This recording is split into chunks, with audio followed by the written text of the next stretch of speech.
Wah, halo guys, selamat malam. Halo, Hai halo Andi. malam.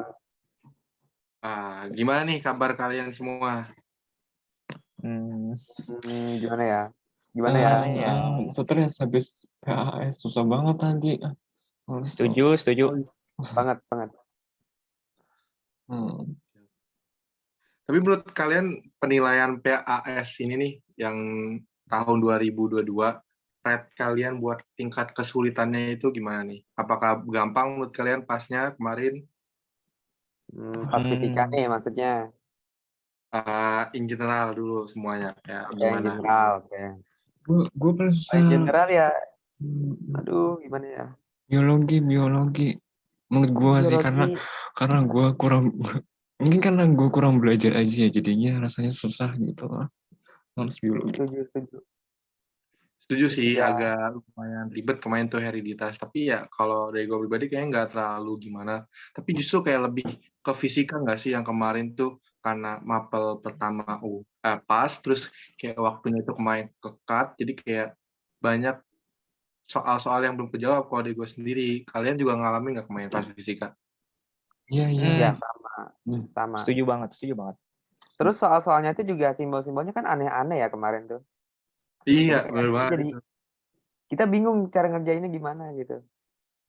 Ya, walaupun hasilnya juga ente semua ya guys, pada nggak terlalu bagus semua, tapi sebenarnya balik lagi sih, kalau gue sih percaya kayak kalau memang kita belajar yang benar pasti bisa lah ya, walaupun nggak seperfect banget. Tapi kalau ngomong-ngomong materi fisika pas kemarin, menurut kalian yang paling sulit banget kayak buat dikerjain itu materi apa? Menurut aku sih itu Itu yang kayak ada lilitan-lilitan sama magnet yang di kumparan itu susah banget, apalagi buat nentuin arahnya. Habis itu juga Weber, aduh, pokoknya pusing banget deh semua itu. Aduh, benar agak setuju sih. Kalau Hakim gimana Kim? itu Wah ini mah kemarin jago tuh semua kayaknya. enggak juga. Gua tuh lemah banget yang namanya teori ya. Ya, Itu susah banget ngejelasin kayak ini di aplikasinya kayak di mana materi ini gitu-gitu. Ngerti nggak? ngerti. Tapi kalau buat Gua lebih hitung-hitungan berarti bisa hitungannya. Betul. nggak heran sih. Latihan gimana, Tian? Lu jangan tanya gue dah. Apa tuh? Bisa semua. Gue nyerah fisika. Gue kurang suka belajar MIPA gitu. Gue kurang suka. Salah sendiri masuk MIPA. Oh gitu. Tapi setuju sih rata-rata kemarin kan kebetulan nilai pas fisika kita juga udah keluar ya teman-teman, dan kayak tahu gue juga dari kelas-kelas lain tuh kayak nggak terlalu banyak yang bagus juga, dan dominan tuh kayak pada remedial gitu. Dan setelah gue survei juga dari anak-anak yang lain gitu ya, mereka tuh kayak bilang kalau di antara beberapa materi yang diujiin di kemarin pas fisika itu pada bilang kalau materi induksi elektromagnet itu kan kayak lumayan susah. Kalian mendapat gak tuh kalau induksi elektromagnet tuh kayak susah buat dipahamin lah gitu. Setuju, pasti. Setuju juga. Setuju banget. Dibanding sama materi-materi lain kayak misalkan yang materi sebelumnya ada listrik statis, habis itu selanjutnya ada listrik dinamis, itu masih jauh lebih mudah. Bahkan materi yang abis ini aja yang rangkaian RLC itu masih tergolong lebih mudah. Itu mungkin pendapat saya sih. Tapi kalau kalian gimana? Kalau dari saya pribadi, ya setuju sebenarnya. Kalau bagi saya, fisika itu nggak ada yang mudah banget ya, karena lumayan sulit gitu. Salah satu mapel IPA yang kayak sulit, tapi setuju banget kalau induksi elektromagnet itu kayak salah satu materi fisika yang tersulit, apalagi kan setahu saya tuh induksi elektromagnet itu kalau nggak salah ada 3 ya hukumnya, ada hukum Faraday, hukum Lenz, sama hukum Henry. Itu kayak kalau misalnya kita nggak ngulas sedikit aja gitu kayak atau nggak ngafalin tiba-tiba ada soal itu pasti kan kayak bingung juga cara ngejawabnya. Tuh. Ngomong-ngomong induksi elektromagnet, di sini kayak dari kan ini kayak malam minggu nih ya teman-teman. Kan kalian gabut gak sih malam minggu di rumah? Iyalah pasti. Ya, Apalagi kita pasti. jomblo kan. Nah, daripada gabut itu juga kalau malam ini kita ngebahas yang rumornya materi tersulit itu. Gimana? Setuju gak? boleh. Betul, boleh. Nah, ya jadi kayak kita kayak ngobrol-ngobrol aja buat induksi elektromagnet. Nah, kalau materi induksi elektromagnet itu kan ada yang namanya flux magnetik. Kalau dari kalian sendiri ada yang kayak mau ngasih penjelasan sedikit mungkin ya kayak biar lebih gimana ya bahasanya kayak lebih mudah dipahami gitu. Ada yang bisa gak nih kira-kira? Gue boleh deh coba ya. Laut Hakim, gimana Laut Hakim? Flux magnetik itu ya secara simpelnya adalah dalam kalimat gitu, jumlah garis gaya magnetik yang tegak lurus suatu bidang kumparan gitu. Jadi kalau ada suatu bidang yang datar gitu bisa dibilang ada garis-garis gaya magnet tuh yang melalui bidang itu. Nah, produk atau hasil kali dari garis gaya magnet dan bidang itu, luas bidang itu, nah itu yang disebut dengan flux magnetik. Kurang lebih seperti itu penjelasannya.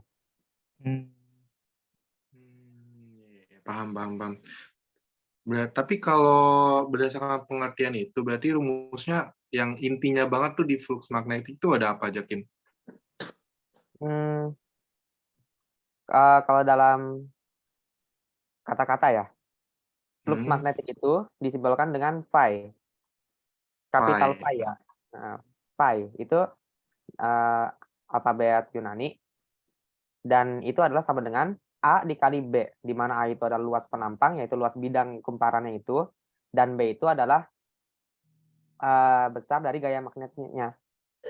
Ya, itu sih simpelnya untuk rumus dari flux magnetik ini.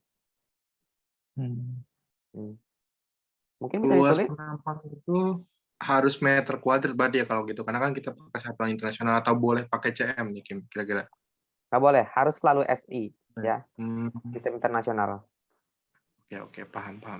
Nah, untuk satuan dari flux magnetik ini bisa Weber atau Tesla meter kuadrat, karena kan dikali itu ya. Jadi ada dua tuh. Oh, jadi bersama Tesla per meter kuadrat itu sama aja sebenarnya? Sama aja. Oh, iya, paham. Bebas mau yang mana. Mau nanya deh, Lord. Kalau misalkan di rumus flux magnetik itu kadang di beberapa catatan ditunjukkan bahwa itu ada cos theta-nya. Nah, apa sih fungsi dari cos theta ini, dan theta itu sebenarnya menunjukkan sudut apa? Oke. Kadang itu kan tadi dibilang ya kalau flux itu kalau ada gaya magnet yang tegak lurus terhadap bidang penampangnya, ya kan? Nah, kadang nih ada kasus di mana kalau si bidang penampang dan garis gaya magnet itu kayak ada sudutnya. Sudutnya bukan 90 derajat, dia bukan tegak lurus. Nah, itu kan ada sudutnya tuh ya, yang lancip itu. Nah, kita harus buat si gaya magnetik ini jadi tegak lurus terhadap si penampangnya. Nah, gitu. I see. Nah, terhadap si sudut tetanya ini, kita anggap teta ya. Terhadap sudut tetanya ini, dia harus ke depan, sisi depan dari segitiga siku-sikunya kan? Ya kan? Yes. Nah, maka produknya itu harus pakai cos, karena cos itu berkaitan dengan sisi depan dari segitiga siku-siku. Makanya kadang ada rumusnya itu dikalikan dengan cosinus dari theta. Theta itu sudut antara si bidang penampang dengan si garis gaya magnetnya. Kurang lebih seperti itu. Oh, berarti theta ini itu perbandingannya antara garis gaya magnetnya dengan garis gaya normal kan, bukan terhadap bidang tersebut. Iya benar. Benar. Oke. Baik, makasih Lord. Yang kau Hakim nih udah paling suhunya semua apa kayaknya nih ya? Enggak gitu dong. Tapi buat induksi elektromagnet ini kan kalau nggak salah ada 3 hukum ya teman-teman, benar nggak sih? Atau ada berapa hukum nih? Benar. Hukum. Nah, sebenarnya tuh gampangnya buat cara ngebedain hukum Faraday tanpa ngelihat kayak rumusnya gitu ya. Kalau dari kalian sendiri gimana kayak cara bedain hukum Faraday, hukum Lenz sama hukum Henry? Cara bedainnya kalau dari kalian mungkin gimana supaya kayak ada tips gitu, karena kan dari tadi yang saya bilang juga lumayan sulit kan materi ini, apalagi kemarin pas ada di soal pas gitu. Gimana? Ada yang punya tips mungkin buat cara ngebedain hukum Faraday, Lenz sama Henry?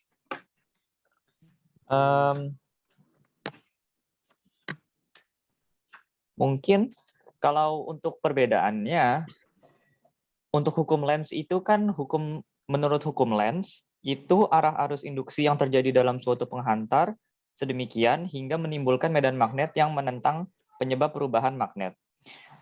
Jadi itu hukum Lenz ini itu membahas tentang arah gerakan magnet terhadap kumparan nanti menghasilkan arusnya bagaimana. Nah, habis itu dibandingkan dengan hukum Faraday sendiri, menurut Faraday, besarnya GGL induksi yang terjadi dalam suatu kumparan besarnya berbanding lurus dengan laju perubahan flux magnetik yang dilingkupinya.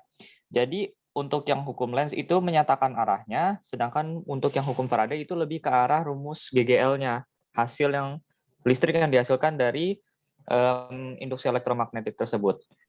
Itu menurut saya terhadap hukum Lenz dan hukum Faraday. Mungkin ada yang ingin menambahkan tentang hukum Henry? Mungkin saya boleh ya? Mau nanya dong. Iya. Tanya dulu deh, nggak apa-apa. Kan di sini hukum Faraday. Setahu gua kan di kimia juga ada hukum Faraday itu. Iya. Itu bedanya gimana sih? Kan sama-sama namanya hukum Faraday. Tapi ini beda mapel, satunya kimia, satunya fisika. Jadi bingung. Oke. Ada yang mau jelasin?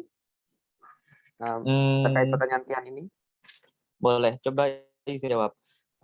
Mungkin untuk orangnya kan sama ya, Michael Faraday, sama-sama Michael Faraday.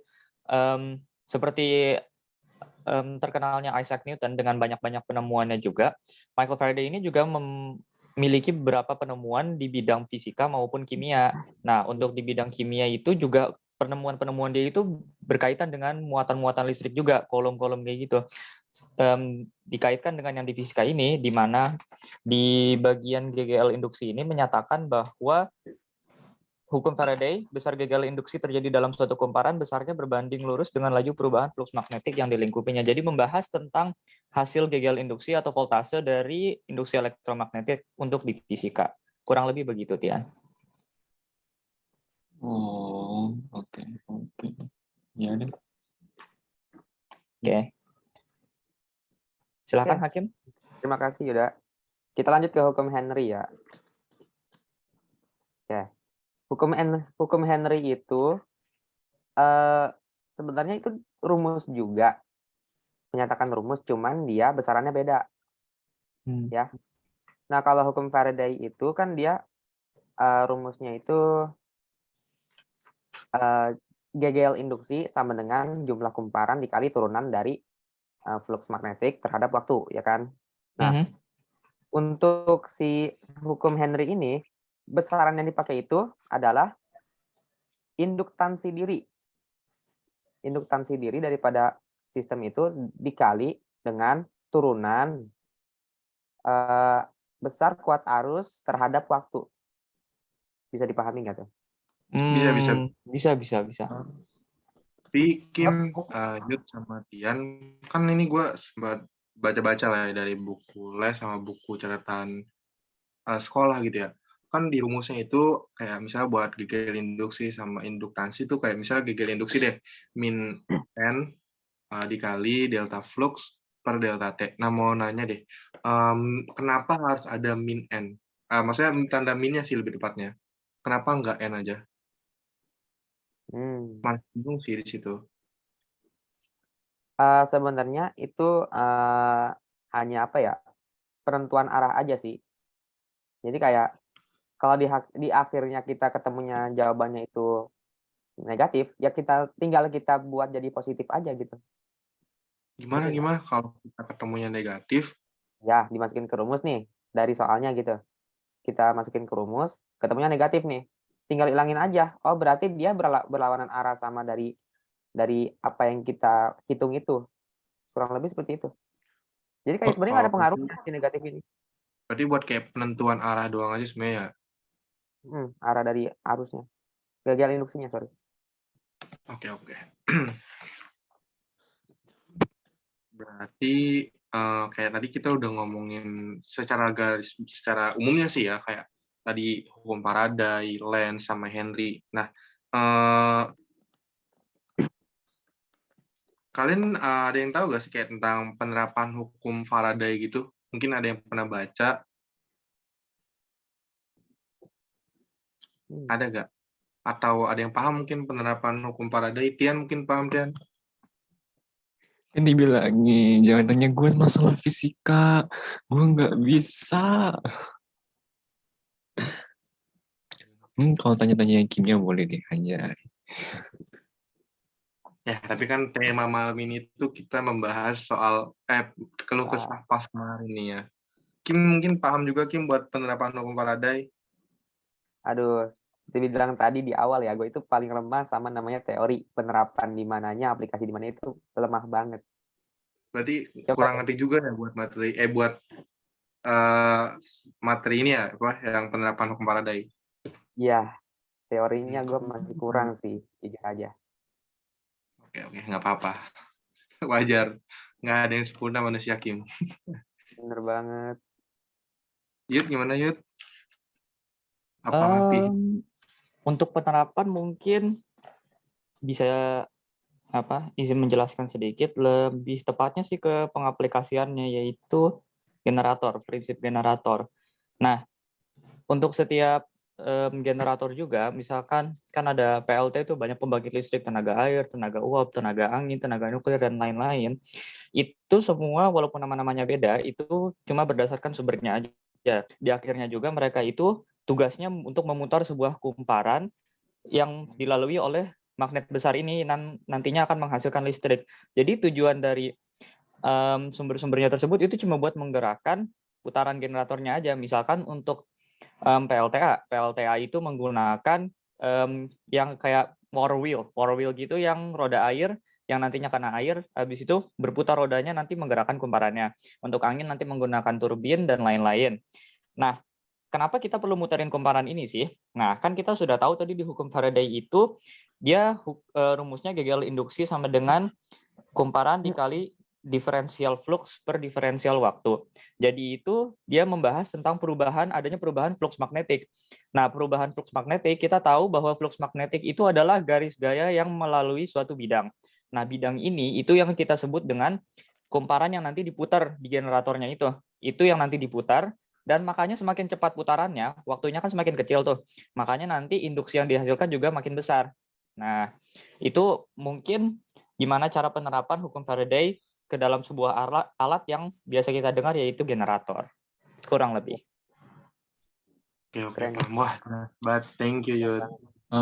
Cuma generator aja, nggak ada contoh lain buat aplikasi induksi elektromagnetik gitu.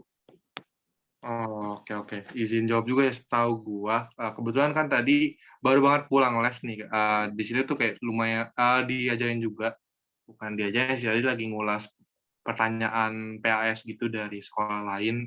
Nah, ada soal kayak buat contoh-contoh aplikasinya gitu. Terus setahu saya juga selain generator AC itu juga ada transformator atau bisa disebut trafo. Nah, kalian mau tahu nggak trafo itu ada berapa jenisnya? Boleh tuh. Ada berapa? Intinya trafo tuh ada 2, step up sama step down. Kita ngomonginnya gimana ya? Anggap step up itu kan berarti dia itu bakal menaikkan tegangan.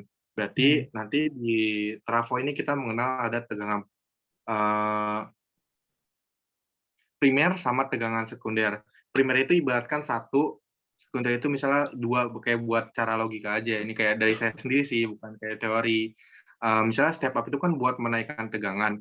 Nah, jadinya kalau di step up itu tegangan primernya itu tuh kurang dari tegangan sekunder. Jadi intinya 1 itu kurang dari 2, karena kan 1 ke 2 itu naik kan, makanya VP itu kurang dari VS.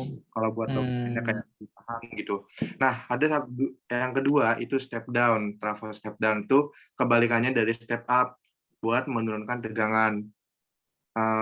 Syaratnya itu kebalikannya juga. Berarti kalau tadi kan tegangan primer kurang dari tegangan sekunder. Kalau ini tegangan primer lebih dari tegangan sekunder. Ibaratkannya misalnya kayak dari 20 volt terus diturunkan jadi 5 volt. Terus kemarin juga guru kita tuh ya, Bu Marina juga sempat jelasin kalau nggak salah, buat masalah step up ini tuh dipakai dari misalnya kayak dari pembangkit listrik tuh dinaikkan dulu karena kan bakal menempuh jarak yang jauh ya kalau nggak salah. Nah jadi kayak supaya bisa menyalurkan ke rumah-rumah gitu yang jaraknya jauh. Terus kalau step down itu pas udah hampir jaraknya dekat. Gitu. Paham nggak kira-kira? Paham banget. Bagus penjelasannya. Nah, ngomong-ngomong tadi kan kita udah banyak banget bahas materi. Nah, kebetulan ada contoh soal nih, kita mau ngerjain bareng-bareng nggak? Nanti kita kerjain bareng-bareng, baru kita kasih tahu hasilnya. Gimana? Setuju nggak? Seru kayaknya, yuk. Boleh. Setuju. Ya. Lebih paham. Nah, mungkin boleh disiapin catatannya, guys. Kita ngerjain bareng-bareng. Oke, yuk. Ya. Gue pakai ini aja deh, Word. Malas banget ambil kertas. Oke, diketahuinya itu, ini langsung diketahui aja ya, biar nggak usah pakai soal. Diketahuinya itu intinya, jumlah lilitannya itu ada 600. Terus, flux magnetik awalnya itu 9 kali 10 pangkat mi 5 Weber. Terus jumlah flux magnetik yang kedua itu 4 kali 10 pangkat mi 5 Weber. Delta T, itu 0,015 second. Nah, yang ditanya itu GEGL induksinya itu berapa? Jadi diulangin lagi aja, yang diketahui itu jumlah lilitannya 600, flux yang awalnya itu 9 kali 10 pangkat mi 5, flux akhirnya 4 kali 10 pangkat mi 5, delta T-nya itu 0,015 second. Nah, yang ditanya itu GEGL induksi. Gimana, paham nggak soalnya? Lebih paham dari. Oke, yuk kita kerjain. Yuk. Ntar gue masih ngitung. Lama. Ini gue pakai Word loh, ini ribet banget, bener dah. Minimal min 2.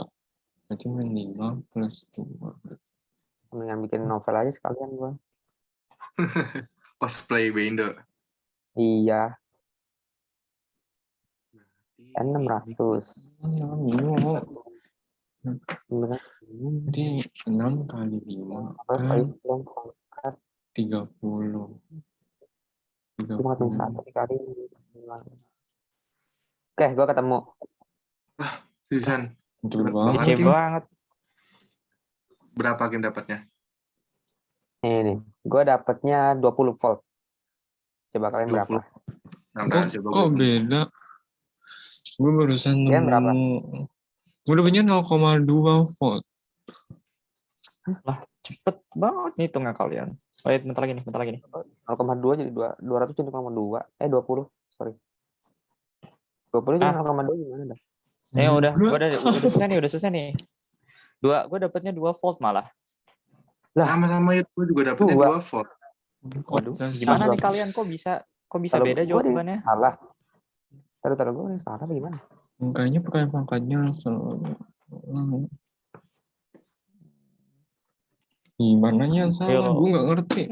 Males. Jelasin. Jangan marah-marah dia. Gue nggak suka fisika. Jelasin aja tuh. Yaudah. Jelasin please. Oke, boleh. Sini ya, gue jelasin jawaban gue. Nih. Oke, kayak gini nih. Jadi pertama kita tulis semua variabel-variabelnya ya yang diketahui dulu. Jadi diketahui tadi kan ada lilitannya yaitu 600. Habis itu ada flux pertama yaitu 9 kali 10 pangkat min 5. Habis itu ada flux kedua yaitu 4 kali 10 pangkat min 5. Nah, habis itu ada delta T-nya nih. Delta T-nya kan 0,015 ya kan. Nah, gini kan. Habis itu ditanya, berapa sih Kegel induksinya? Nah, langsung aja masuk rumus ya guys. Ini kurang lebih rumus yang sangat umum di bab elektromagnetik. Nah, Kegel induksi sama dengan negatif lilitan dikali delta flux per delta T. Di mana ini kan delta fluxnya itu sama dengan perubahan flux. Jadi bisa kita bilang flux kedua min flux pertama gitu kan. Habis itu delta T-nya udah langsung. Nah, kita masukin aja nih semua. Min 600 dikali 4 kali 10 pangkat min 5 dikurang 9 kali 10 pangkat min 5 per 0,015. Atau biar simpelnya kita ubah ini saja langsung jadi pecahan. Jadinya 15 per 10 pangkat 3. Nah kan kayak gini nih. Habis itu yang di atas ini 10 pangkat min 5, 10 pangkat min 5-nya itu tetap ya di perkurangan. Kita kurangkan yang 4 sama yang 9-nya aja ini. Jadi min 600 4 kurang 9 jadi 5 kali min 5 dikali 10 pangkat min 5. Nah, habis itu ini 10 pangkat 3-nya naik ke atas ini kan. Nah, jadinya dikali 10 pangkat 3 per, nah di sini 15. Kita bisa coret ini. Jadinya min 2. Ini kan 10 pangkat min 2. Kita bisa coret ini sama ini. Nah, lanjut aja. Sisakan di atas ada min 5 sama min 6. Kita kalikan. Min ketemu min berarti positif 30 per 15. 30 bagi 15, 2. Dan ini adalah jawabannya 2 volt. Isi. Gue salah di itunya. Gue malah min 5 ditambah 4.